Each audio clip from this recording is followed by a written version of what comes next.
So super duper happy. Um, somebody tell me what the day is. Happy Friday. There we go. It gets confusing keeping up with what day it is sometimes. Happy Friday.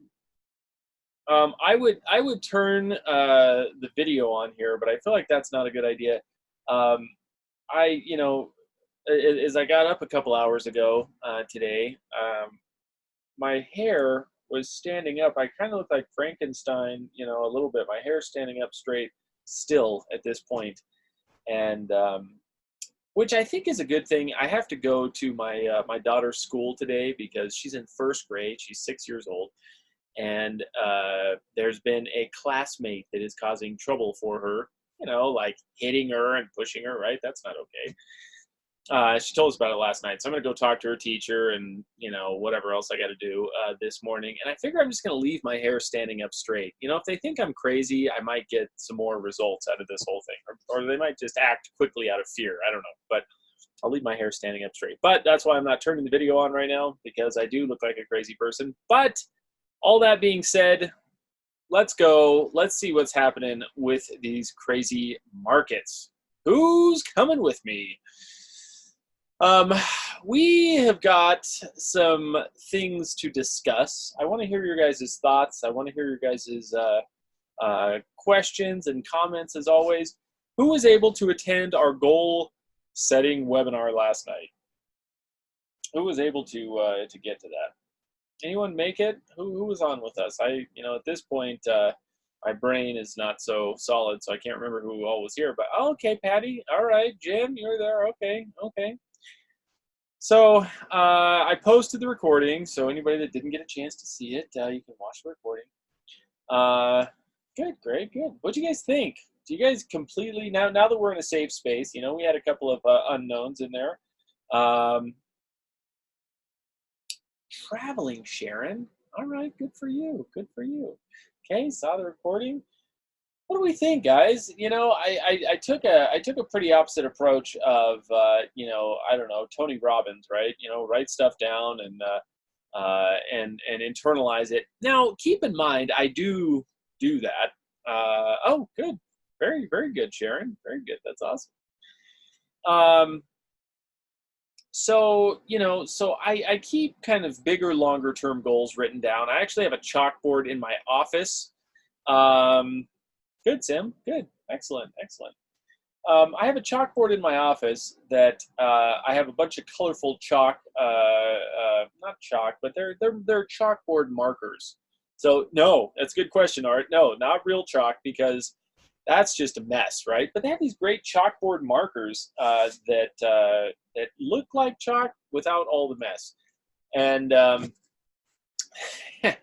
so I don't know. Do people really use chalkboard still? They're like with regular chalk. So I've got these chalkboard markers, and I draw on all these colorful letters and try to make it appealing to the eye. So I want to keep myself mentally on the right track for goals that I'm trying to accomplish, right? So I want to keep my mind going towards the direction of things I'm trying to accomplish, right? Big picture things. But when it gets down to the little details, I don't know if this is age. I don't know what's happening. Maybe this is all craziness, but thanks, Jim. Thanks. But I want everybody to kind of just reinforce in trading that it's so important. We need to have a goal, right? I think it's 100% okay. Good, Bob. Good for you. Good. Old school whiteboard in the office. Yeah, those whiteboards are great too. They're awesome. So we need to write things down. We need to see what we're doing. We need to see what we're up to. But at the same time, we cannot get too concerned with the short-term picture, right? We can't get too concerned with the short-term picture. And trading, it can get very much, it can get very difficult in trading to have a short-term picture really front and center. Now, for example, if you have a job that is sales related, right? Sales, you're in sales. You've got to sell insurance, or you have to sell cars, or you have to sell houses, or whatever. It does not make any amount of sense whatsoever to say, okay, my goal is to sell 10 houses this month, right? and you're just saying, I'm just waiting for buyers to come to me. I'm waiting for buyers to come to me. And I'm going to sell, 29 days into the month. I haven't sold anything, but it's okay because on the 30th day, I'll probably sell the 10 houses. Now, it's possible to close 10 houses, I guess, in one day because they've been worked on for months or something like that. But that's not how it works, right? And what we're trying to do is we're trying to separate trading from typical corporate America, corporate planet Earth, whatever, which are two very different things. So in trading, we can pound the pavement on the trades, right? You can scrape away 5 and 10 pips, doing some scalping, and that's good. And I fully support that and all of that. But when we're looking for the big trades and we're looking for the big movements, it is absolutely very possible. Because keep in mind, we're not competing in trading. We're not competing for business as we are in every other kind of business, right? The market happens when the market happens, right? That's it. It happens, and we are there to take advantage. In regular corporate life, sales don't just happen because whatever you're selling, 10,000 other people in company, well, probably a lot more than 10,000 other people, but thousands of other companies and millions of other people are potentially selling the same thing. And there's only so many places that business can go. There's only one buyer for one insurance policy. And when there's 50 companies going after that one buyer, you better be on your game to get business from that person. Trading, on the other hand, is very different, right? We had, and this is just a little recap of those that weren't able to attend the webinar last night. We have a great opportunity to be at our charts and to be watching the trades and to be doing all the things that we should be doing. In trading, really trading more than anything else, 90% of trading is showing up, right? 10% is taking advantage of the opportunity when it happens. So that's kind of what we want to make sure that we're doing.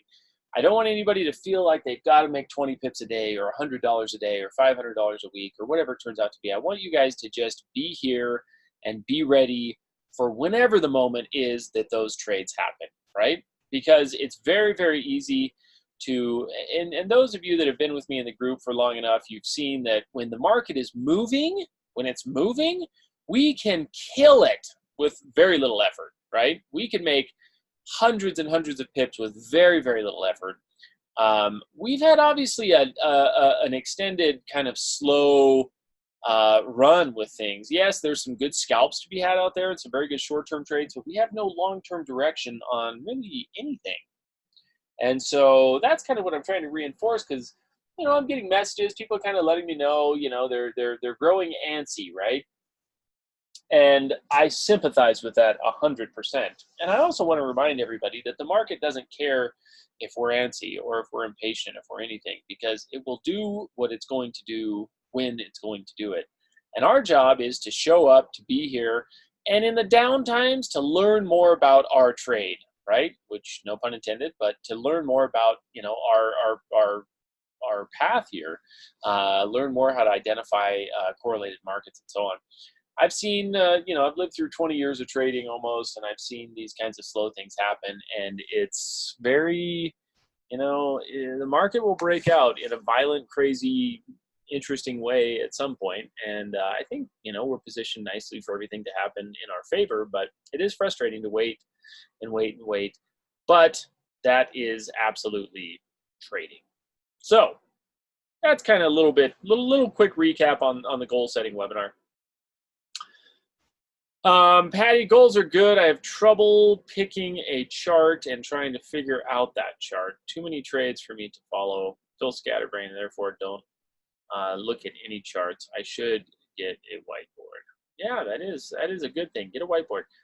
And guys, just, as these webinars are really, for educationalness as well. I mean, I post trades and updates and videos throughout the week. And so those are kind of our trade recommendations. And Mondays really are look at what we want to trade for the week kind of time. But, remember, guys, I just want to reinforce in the heaviest way possible that our whole goal, where's the chart that I drew this? Let's see. Oh, I don't remember what chart it is. Oh, maybe it's gold. Anyways, this is our whole goal, guys. That's all we care about. So Patty, and I'm sure you're not alone on this, Patty, where you feel like you know, picking the charts and so on. Remember, in currencies, it's easy because there's, you know, as opposed to stocks, because there's not that many currency charts, right? I mean, we can look at the, you know, all the euro pairs, pound pairs, Aussie pairs, New Zealand pairs, dollar pairs, and a lot of those are going to overlap each other. I mean, there's 30 or 40 charts to look at maximum, right?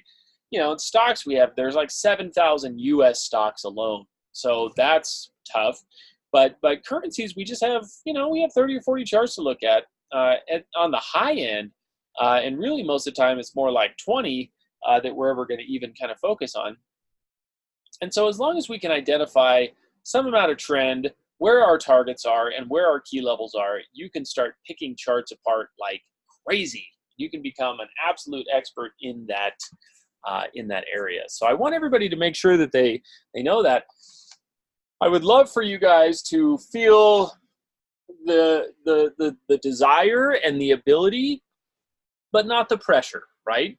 To contribute charts to the group and talk about things that you're trading and things that you want to trade, and so on. And as long as you follow this criteria right here, you're going to find plenty of good setups.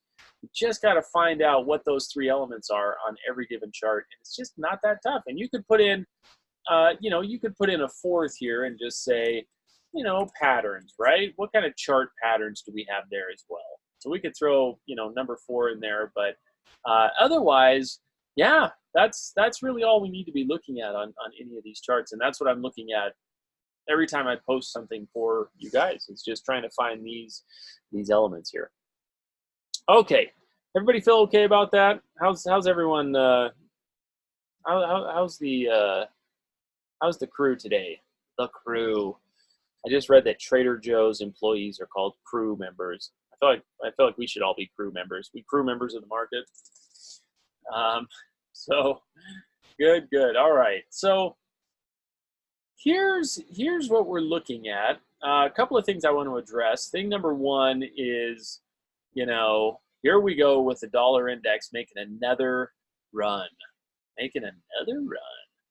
And JJ's gang. You know, my wife always tells me, speaking of my hair, not to talk about my hair again, sorry, but my wife always tells me, she says, your hair looks like the guy from the Buttercream Gang. And I don't really know if I know what the Buttercream Gang is, but she seems to think that it sounds terrible. So I don't know. It's hi Skipper. Oh, I love it. So Bob, yes, euro dollar. We will talk about that. And the euro dollar is going to be big time with it correlated with this dollar index, right? So the dollar index has been making this run higher. The last 2 days we've had this push up. You know, this current daily candle's kind of sitting and just hanging out. But you know, what is this dollar index up to, right? What the heck is this thing doing? It's kind of really in the middle. You know, if we go back to, I don't know, just a couple of years, I always like to kind of, you guys know I'm a sucker for a long-term view. That should be a bumper sticker, right? People would just be like, wow, this person's crazy. But you know, these long-term views are so crucial. And the dollar index, this is kind of the tricky thing about all things dollar related, is the dollar index is, and can anybody tell me what the dollar index has been doing for, or what it's doing for the last, you know, little chunk here? We've got this movement, but in relation to this channel that it's been in the last 10 years or so, 9 years. What are we doing on this dollar index? There's a couple of answers here. I don't even want to feel too on the spot. It's obeying the channel. You're exactly right, James. It's perfectly in this channel. It came off this high right back here. This was November, you know, kind of going into the end of 2016, beginning of 2017. Just hit the top of that channel beautifully. And it came down, and it went from this, you know, we'll just say January. We'll just say January 2017. And this thing went all the way down and hit the bottom of this channel in January 2018. It's been a year going down. And then it from January 2018 to here we are all the way into September 2019. So we're a year and a half, or over a year and a half of this working its way up without really being able to consistently make new highs. And so this is kind of the confusing thing for me, is what exactly is this dollar chart up to? It's been, you can't argue that it has been staying in this channel so beautifully. I mean, what a beautiful channel that is. I mean, how much more consistent can we get on a channel than this? So we've got that,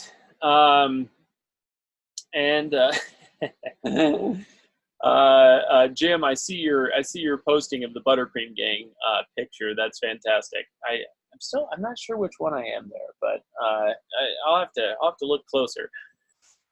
So we've got this channel. We've got these crazy levels right here. Look at this double top at the 100 level. So we have a big double top at the 100 level. We come off the top of that channel. We have a poke above, and then we're trying to make it back into that 100 level again, which I think is probably pretty likely to happen, right? From there, just because something can't just grind like this, right? January 2018, here we are. Somebody do the math for me. 18 months later, 19, 20 months later. Yeah, I mean, we're about 20 months later. This thing has been coming off these lows, which is anybody surprised by this, right? Anyone surprised by how well these levels work?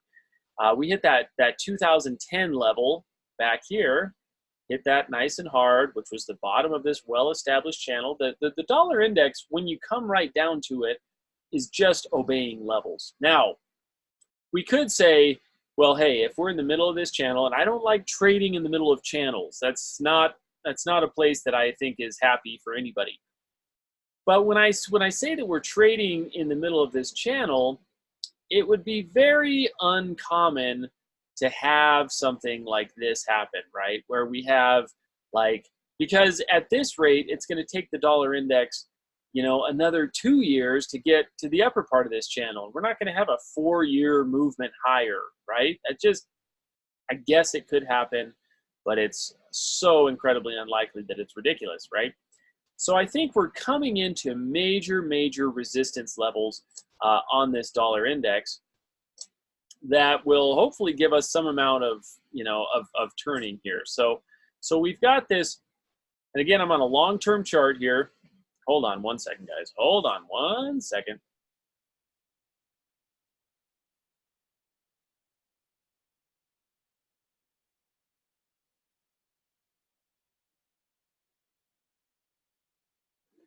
There we go.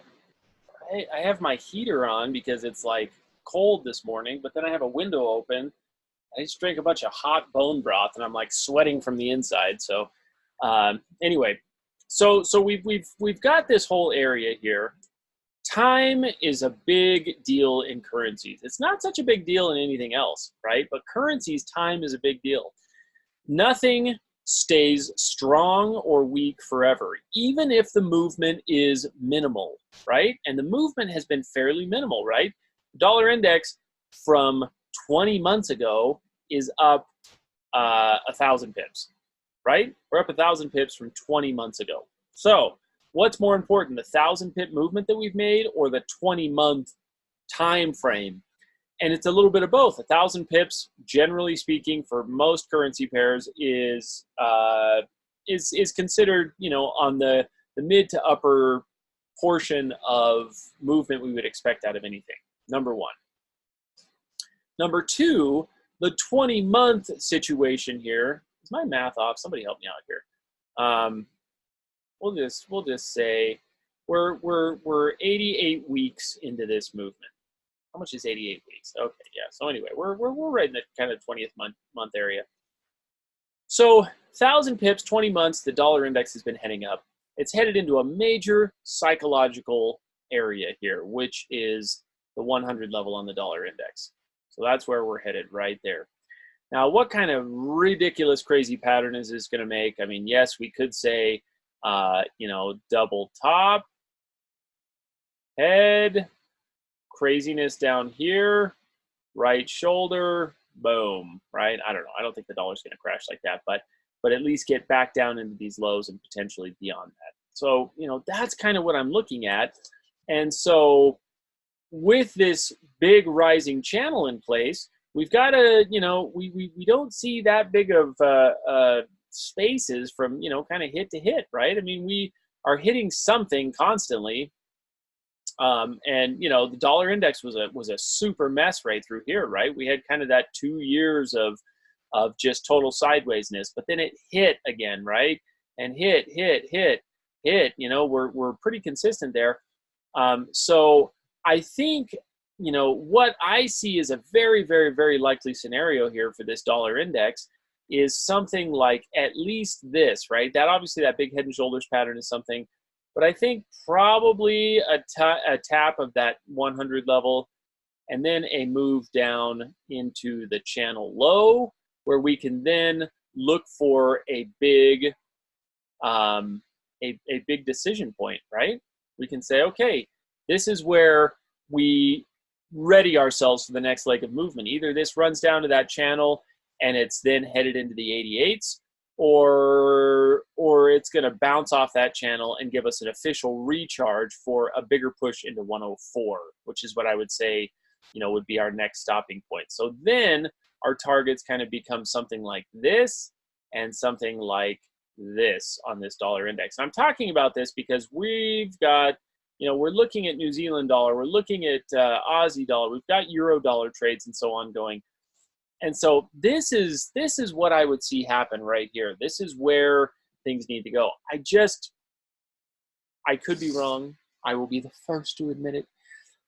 I just don't see the dollar index making a consistent move into 104 or 103 before coming down. I just don't know that can happen. I think 100, and I'm not saying it's going to hit 100 and turn right back down, but I think tapping that 100 level will kind of complete the short-term movement and give us some reprieve and some movement back down into this area.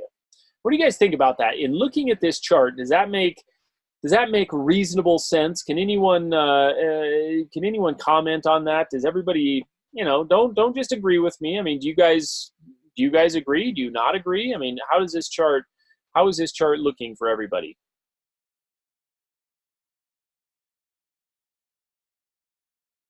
Yeah, looks likely. Looks like resistance. Absolutely. I'm always curious when you extend, levels of stuff. Look at this. Look at this area right here. Right. This is a major. This is a major spot on the dollar index. We have reacted to this area, multiple times. In these kinds of turning points and these kinds of runs, and then obviously we've just been hitting the holy smokes out of it all through this little area right here, right? I don't really know how that thing works, but oh yeah, hold on, I got this. Okay, there we go. Come on, baby, come on. So anyway, that's, can I not move it? Oh yeah, I can move it. So, and then as we have been, oops, hold on here. Still figuring this out. Give me a break. So as we kind of see, all those hits right there, but that it's had such a reaction here, all the way taking us back to 2013. This is where we say, okay, guys, this is something significant. This is kind of the middle of the channel. This has been failing at the middle of the channel. It's spent a long time getting up here. This is why I really, really think we've got, a little bit more bumping. And then it's time to make that run that we have waited so patiently for. Can anyone accuse us of not waiting patiently on this whole situation? Because I think we've waited incredibly patiently for that. So that's where I think things are kind of headed.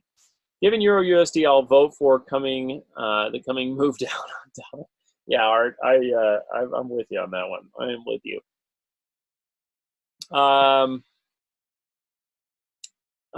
Patience, yeah, no, absolutely. Patience in capital letters for sure. Sharon, it quadrupled the range from July low to 2011 to December 2016. It's testing the double top. Yeah, yeah. I mean, there's some major stuff going on here. There's some major stuff here. And these are, and of course we can always kind of move that, move that channel and do a little bit of that. But I mean, it takes us, this is really the range that it's kind of been in the majority of the time. Now, this is common to kind of break a bigger range into halves, right? And so, probably 2/3 of the time it's been in the lower range, and a third of the time in that upper range there. But this is a great. I mean, we're coming into such a massive confluence of resistance and so on up here that I just can't imagine the dollar index doing anything other than going down at least a bit. Now, things are dragging out, right? Because we have this political stuff happening, and we have tweets, and we have China, and we have all kinds of just economic uncertainty, and elections are coming into the mix as well, for the love of Pete. Anyway, I look at all this and I think this is the picture that I see happening. And this is where I think things are kind of headed. Oh, yeah, Brexit. We've got Brexit and Boris Johnson, right? So don't forget, it's not just Brexit. It's Boris and Brexit. It's the double B. So yeah, there's a lot of things happening right now that are making the markets very uncertain. Markets hate uncertainty, and guess what we have endless amounts of right now? Uncertainty. Does anybody know how to say uncertainty in another language? I'd be curious. I probably won't be able to read it, but there's just endless uncertainty. So that being the case, there were some discussions this morning about what do we do with the euro dollar, right? The euro dollar, which we have two positions on the euro dollar, right? And I wanted to show this chart to really kind of reinforce we are coming to a major area on this dollar index. This major area is here. So that's our major spot on this dollar index. And this is, guys, this is the reason that I've been holding this, because I have little kids. I can't swear, and for us, swearing is dumb, right? We can't say dumb or stupid, because then, everyone's in trouble. But we've been holding on to this dumb euro dollar trade for so long because there's no reason to get out. There's no reason to get out yet. Drawdown is a reason, but not a good enough reason if the bigger reason is the chart is telling us something different. So when we look at the euro dollar and we say, okay, what do we have going on here? Remember, the euro dollar is always just an opposite picture of the dollar index, right? So euro dollar has kind of that big wedge, but I mean, technically speaking, we could say, well, it's just a big channel, just exactly like the dollar index. Excuse me. We have, all these key levels down here, 104, 105 on euro dollar is kind of the 103, 104. I mean, it's funny. I didn't even think about this actually, but we have this big low area is like 104 on the euro dollar, 103, 104. And on the dollar index, that big upper level is also 103, 104, right? That big upper level. So our big lower level on the euro dollar is similar in actual numbers as our big level here, dollar index and euro dollar. So we've had this big falling wedge that we've been watching, and we keep kind of testing the lower portions of this falling wedge, and we kind of keep going to all this stuff here. Now we've got, hopefully some amount of decision point in the works on this. 109.30 has kind of been that area that's been tested through there. Euro dollar could be headed down. It could be headed down to this bigger area. It could also be headed down to this, which is the French election gap, right? Which takes us down into kind of the 108 area. And so, I'm open to that. I'm aware of that. I'm watching that. Will the euro dollar make a push down into 104 before some amount of correction? Probably not. I don't see the euro dollar going down another 500 pips before turning higher. I see it turning higher and definitely retesting this 10500, 10400, but I just can't imagine that it's going to make a big, huge run down after coming down since January of 2018. So same thing as this dollar index, right? We had a big turning point at the bottom of the rising channel on dollar index. We've had a big turning point at the top of the descending channel on euro dollar, and it's been in a downtrend for nearly 2 years, and it's run a lot more than the dollar index. Dollar index has run about 1,000 pips. This has run. We're currently at 1,600 pips. It's 1,600 pips off these highs. Again, don't trust my math. We're 1,600. We're right at 1,600 pips off these highs, and so this is where I'm saying, guys, I can't help but get long euro dollar right here and be long and stay long euro dollar. Now, if the euro dollar makes a move here, and we talked about this at the beginning of the week, and we've talked about it a couple other times, I would rather, instead of close this trade in a loss and then have it come back and do exactly what we wanted to do 100 pips later. So I will not be closing this trade, by the way. But you guys can. You definitely can close this trade, and I don't judge anybody at all. What I'm doing here is saying, okay, here's the areas that I want to trade around. We could be headed down another 100 pips to get into that French election gap. We could be headed down to that 108. That's totally possible. I don't hugely doubt that. And if that happens, I think we've got a better opportunity to hedge our downward movements. I like being long euro dollar, and I like being long euro Swiss. We'll talk about euro Swiss a little bit more in a moment. But I like being short Aussie, euro Aussie. I think if we're going to see a whole bunch of euro weakness, I'm just going to short the holy smokes out of the euro Aussie, and I'll hedge that. I'll use that as my hedge, and I'll ride this thing down. The euro Aussie moves about 1.5 times more than the euro dollar. So if both really start moving down, this is going to move down considerably more, and it's going to massively offset my risk exposure on the euro dollar. So I'm going to short this thing. I'm going to short the euro New Zealand. That's another one that I will massively short to offset my euro dollar exposure. So I'm not worried about my euro dollar exposure, and I don't want you guys to worry about it either, because we have a great plan for number one, for where the euro dollar is going and where we see the dollar index. Number two, for a contingent plan, right? A triple top on this euro New Zealand, actually taking us back to more of a quadruple top.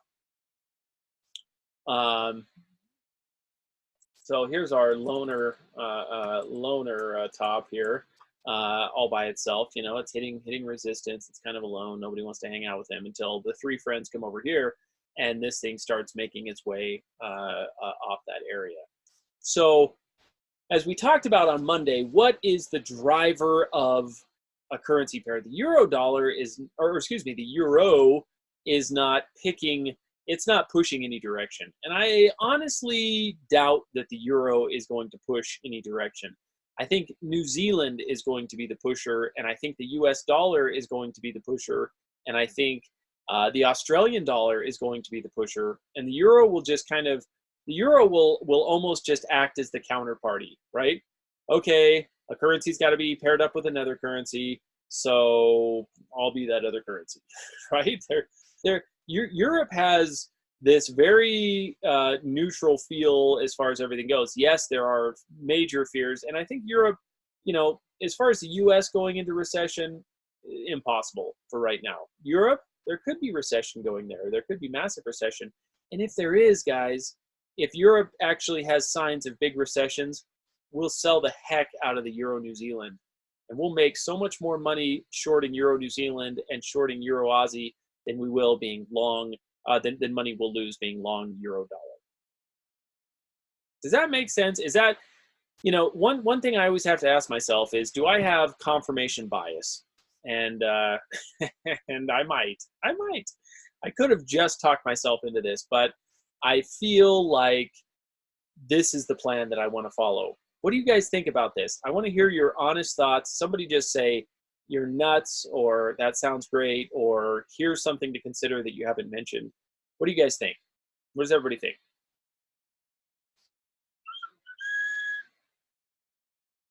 Hold on. I'm waiting. I'm waiting to hear thoughts. I'm waiting to hear thoughts. Uh-huh. Uh-huh. All right, Sharon. Anybody else? What do the rest of you guys think? This is a pretty important topic here. So, um, oh man, really missing the beat here. I was trying to play this right here.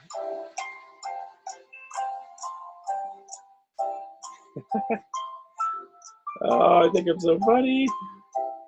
So, take your time, guys. We got Jeopardy music here. Okay. Sounds like a good plan. The hedge idea with Euro New Zealand, Euro Aussie. Good. Very nice. Okay. Thanks, James. Thanks. Appreciate the bigger picture overview, Frank. All right. Okay, Bob, you're in deep Euro dollar. Needs some good balance. Yep. Absolutely. Absolutely. Guys, I want you guys to make sure that I want everyone to make sure that I don't what's the word? I don't care about being right or wrong. I don't care how I look in this whole thing. I'm not trying to keep up some image. Let's keep our perfect track record of never having a loss. I like not having losses. I like not having losses a lot. But I want you guys to know that I'm honest and sincere about this whole thing, and I'm not trying to drag us through some sort of trade because I don't want to take a loss because it's going to hurt some sort of something, whatever. It's nothing like that. It's that as I look at these charts, I say, I will be the first to admit our euro dollar entry was not good. It was terrible, right? It was really terrible, actually. It wasn't, I don't know, it wasn't terrible and it wasn't great. I mean, we're in this area. Euro dollar had spent, months and months going absolutely nowhere. And that's why I got into it, right? We started having these, these signs of this thing finally turning, and I thought, okay, this is our opportunity, and we're getting breakouts, we're getting things happening.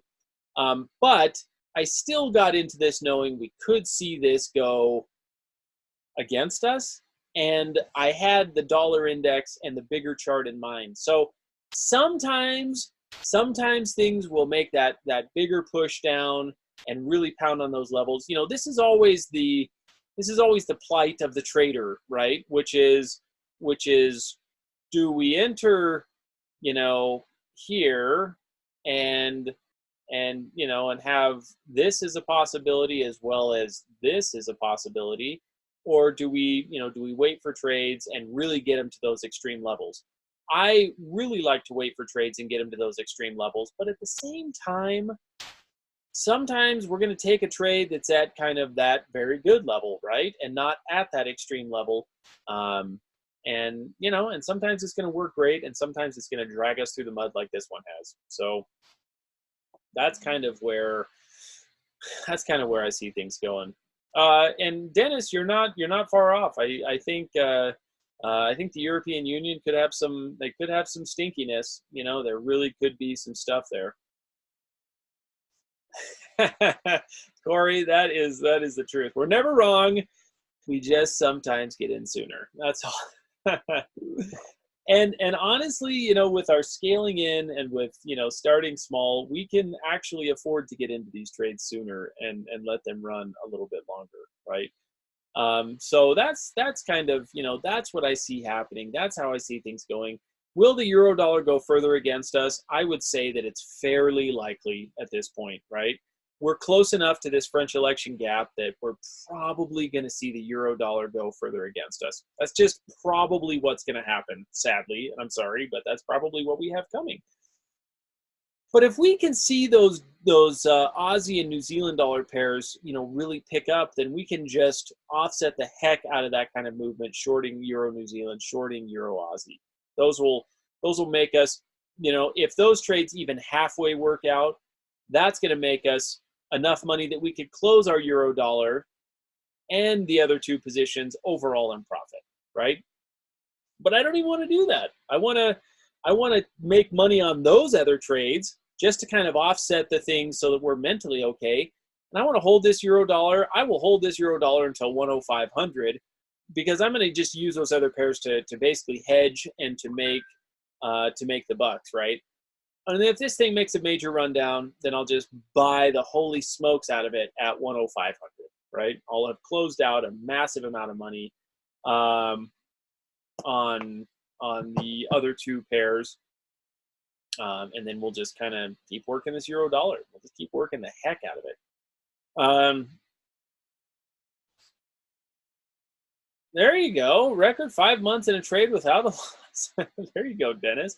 And sometimes that's what we have to do. You know, it's I don't just say, as you guys know, I'm not a huge fan of just throw a trade on and cross our fingers and hope it works, right?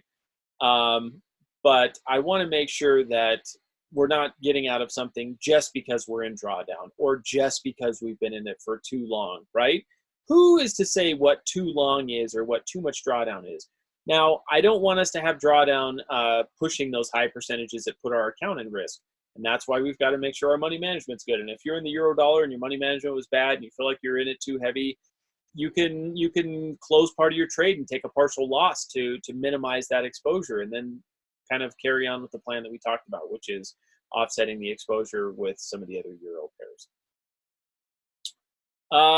Is there any time limit that brokers allow trades to run, or is there any time-related cutoff? That's a good question, Ewan. You can let a trade run for 17 years, and as long as the broker stays in business, which is always a question. Yeah. Now, we will pay carrying costs, right? We're going to pay carrying costs for being in the trade, which come in the form of swap or whatever. I'm not even sure what the swap is on the euro dollar, but it's pretty. It's a little bit on the high side. No, I wouldn't say it's totally on the high side. The U.S. has higher interest rates than Europe, and so we're borrowing U.S. dollars to buy European dollars. European dollars. So we're paying a little bit of swap on this one, but as interest rates continue to come down in the U.S. as they've done, then we're going to see that difference a little bit less. But what we're paying is pretty much the equivalent to a pip or so a day. So if this thing goes against us, a bit longer, any money that we make on that euro, Aussie, euro, New Zealand, we'll take care of all of that. Okay. Everyone clear on that? So yeah, we can stay in this trade as long as we want, as long as your account can handle it. But that offsetting other euro pairs should be good. Okay. Everyone good? Everyone good? Good. So Euro New Zealand's going to be, Euro New Zealand's going to be a really, really good one. Look at this candle on Euro New Zealand. What the plan is going to be, you guys see this whole situation right here. This is a weekly chart, by the way. Euro New Zealand plowed into this triple top resistance area that goes back, about a year or so. Plowed into that. We have a massive reversal on the weekly chart. So massive reversal on the weekly chart. We'll probably start. Plus, I'm liking the New Zealand strength that we're seeing right now. Which is a little bit mixed. It's a little up and it's a little down, but I like that I'm seeing this right here. That's turning out to be a very, very nice reversal candle. It's a good question, Dennis. It's a very good question. And that's the question everybody has to ask themselves, right? Who can handle the drawdown? Who can make it? But again, I think this will be a great offsetting trade right here. That's a beautiful reversal pattern right there.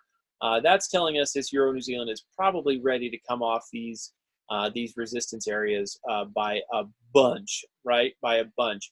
So what we need to look for that I haven't actually looked at super duper closely, market imbalances on this Euro New Zealand. We've got technically it's probably right there.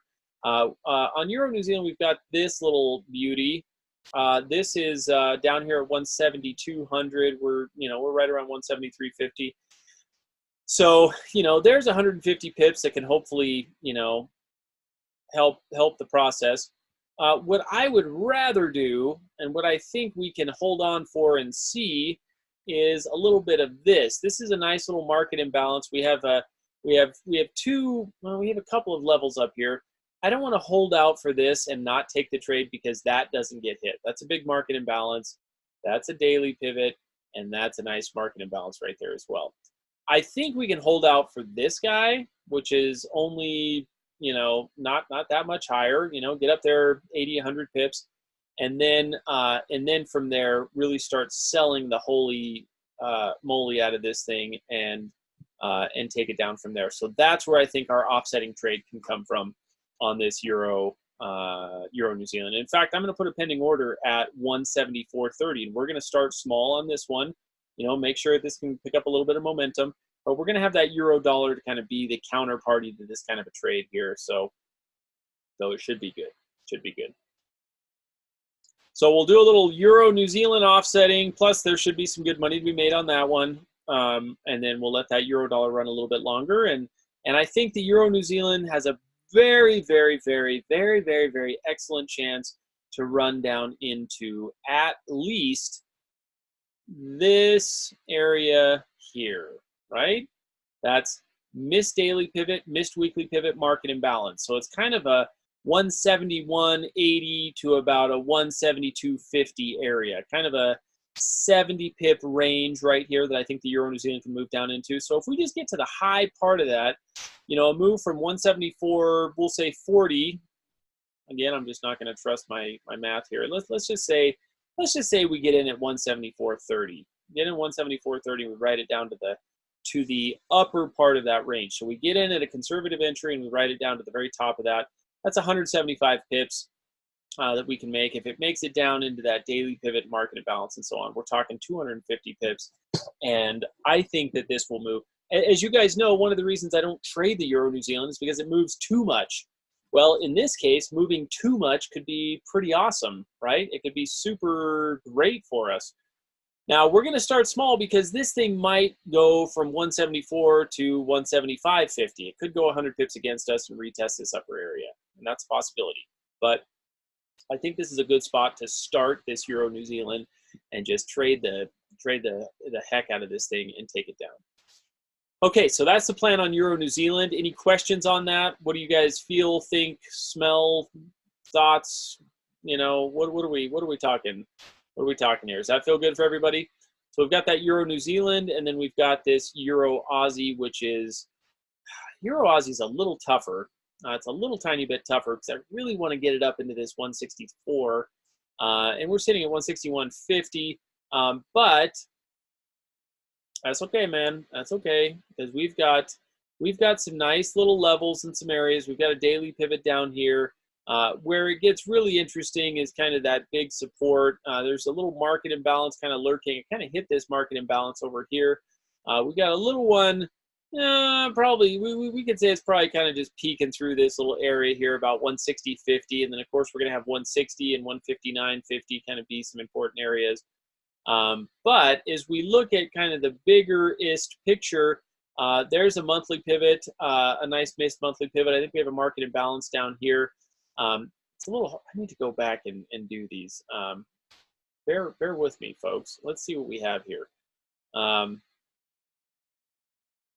So that market imbalance was handled and taken care of. Let's get down here. Let's see. Let's get some lower movements. Let's see where we have. That one was really taken up. Boy, this has been a really efficient pair. Just trying to see what are. Okay, we're on the hourly chart here. So let's see. I don't know. That may have been hit. We'll go back and look at that. That's a nice little market imbalance. No, I don't think that's been hit. That's all the way down at 154. And do we have, okay, let's just see. Do we have any more? Whoop, and then, boy, this thing has just been so up and down lately, hasn't it? So we've got to get some more of this stuff. I think we've taken those guys out. We'll just double check. I think we've already been through that area, missed pivots and so on. So you know, I think we've got some targets that we can kind of work with here. Yes. Okay, where's that going back to? Okay, so we've definitely hit that, but we definitely have not hit, you know, this guy down here and this guy here. You know, we've got some pretty good targets here. But beyond having good targets, we have a great pattern and great levels we're trading against. Again, 10-year highs, big head and shoulders pattern. You know, the euro dollar is going to be, or the euro is going to be along for the ride here. So I just want to get this a tiny bit higher. So my entry zones, you know, again, a missed weekly pivot up here at 164.25, a market imbalance at about 164.00, a missed daily pivot at 163.70. You know, we have that stuff that I'm just saying, come on, baby, give me one more break higher before we, you know, before we make that big push lower. So I want to see how high we can get this Euro Aussie. I think Euro New Zealand is going to be a pretty easy bet, but Euro Aussie is going to be a little bit more tricky. A little bit more tricky on that Euro Aussie. Do we at least have some sort of, it's a pretty decent little kind of sideways channel. It's been tested a couple of times on the short term here. So if we can just get this kind of, you know, bumping along here, give us a little bit of a push higher up there, then we'll, you know, then we'll start shorting in that area and just, you know, just take this thing down. But it's definitely struggling. It's struggling to make a run up here. So so we'll be a little, you know, if need be, we'll get a little more aggressive on this Euro Aussie, but I think our Euro New Zealand will be pretty easy to get into. Euro Aussie's just going to be a tiny bit more tricky, but we'll get an entry on this one as well, and we'll ride both of those down while the Euro dollar just continues kind of with the leaky, you know, the leaky boat. So because the dollar, you know, as we looked at that dollar index chart, the charts don't lie. Dollar weakness is coming, but you know, what is going to be the driver of that dollar weakness? And there needs to be some political, and economic kind of comfort going on so that the markets can officially start to go risk on again. And right now it's just so much uncertainty and so much volatility that it's hard for the dollar to do that. Okay, what do you guys think? Thoughts, questions, comments? Was this a useful discussion? Did anybody learn anything new? Did anybody agree or disagree? What do you guys think about all that? Steve, how do you feel about that? Sim, what are your thoughts? Patty, Mel, Large, what do you guys think? John? Tell me, John. Jack, I want to hear from you, and Greg, you as well. What do you guys think? Chris's? What do the Chris's think? So this is how we're going to manage some trades.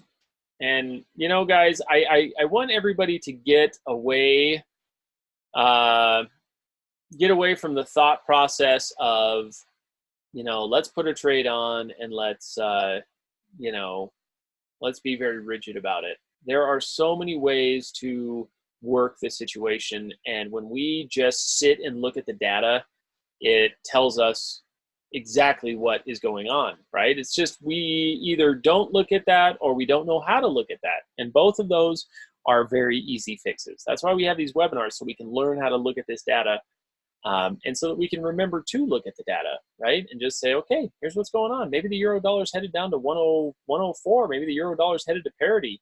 Fine, that's great. I'll ride something else all the way there and make more money than that's losing. That's fine, we can do that. But we've got to know what these charts are doing. We've got to know kind of what this big picture is all about. Okay, good. Glad it was helpful. Thanks, Ewan. Thanks, Jim, as always. All right, good, Bob. Excellent. And Art, nice to have more rationale to hang on to the euro dollar. Yep, I'm sales pitching this euro dollar trade as much as I can. Okay, no, I'm actually not. I just think we have so much potential on some of these other guys here that that's just why I'm not worried about it. Give me more to look at long term. Yes, absolutely. Thanks, Sim. You've been hanging in there for about a solid decade. So you know what? I thank you for your attendance as always. Thanks, Sim. Good to have you, my friend. Thanks, Jim. Okay, my man. Good.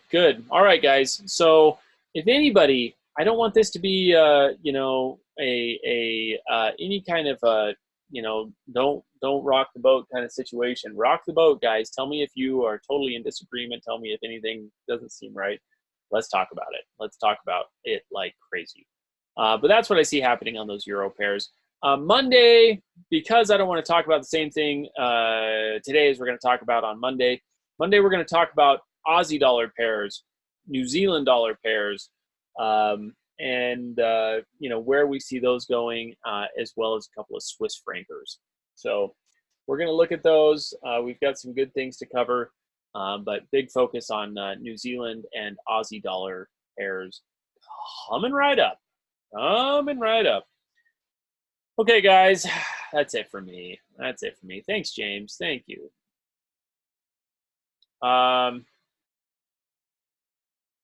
Thanks, Patty. I appreciate you saying that. That's really nice. I do try to, I don't want to rush through this stuff too much, and I do try to help everyone understand as best I can. And I want you guys to ask any question you can. Please do. It's helpful for me, and it's helpful for everybody in the group. So thanks, Ewan. Glad to have you. Thanks, Frank. Glad you're able to make it. A little late nighting. It's excellent. But tomorrow's Saturday, right? You can sleep in a little bit. So no problem. No problem. New Zealand CAD 1 hour chart. Let's look at this New Zealand CAD real quick, and then we'll wrap it up here. Whoops.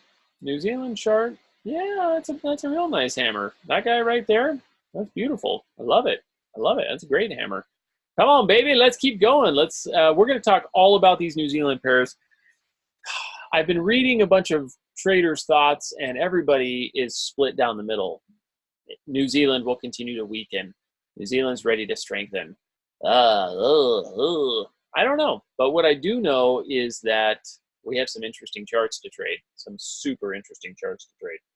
So I feel pretty confident about what we got going on there. So we'll talk about New Zealand, Australia, yen, and Swiss franc on Monday. Thanks a bunch, everybody. Have a wonderful, wonderful weekend. As always, I have to report my Friday activities are. Apparently tonight I have to go to a piano bar and karaoke. I dislike singing a fair amount. I like listening to singing, but I don't like doing it myself. So my wife's going to pressure me into some karaoke because of someone's birthday party. So anyway, if I don't show up Monday, it's because I died of excessive musical things. So anyways, guys, lovely to see you all. I hope you guys don't have to go to karaoke this weekend. Karaoke is great if you're you know, if you're hammered wasted, which I will not be. So it's just you know, why would sober people do karaoke? I don't know. It doesn't make sense. Yeah, well, James, I was going to say karaoke is amazing if you're drunk or if you're Korean, right? So, and I know you're out there in Korea. Yeah. So in California, near my California house, we have kind of a heavy Korean population, not too, you know, several miles away. There's this kind of part of the city that has about 100 karaoke bars, and it's all Korean. So anyway, it is a national passion, and over there, so it'll be exciting. Wish me luck, guys. Have a wonderful weekend. Great to see you all. Great to be with everybody. Adios. Take care, guys.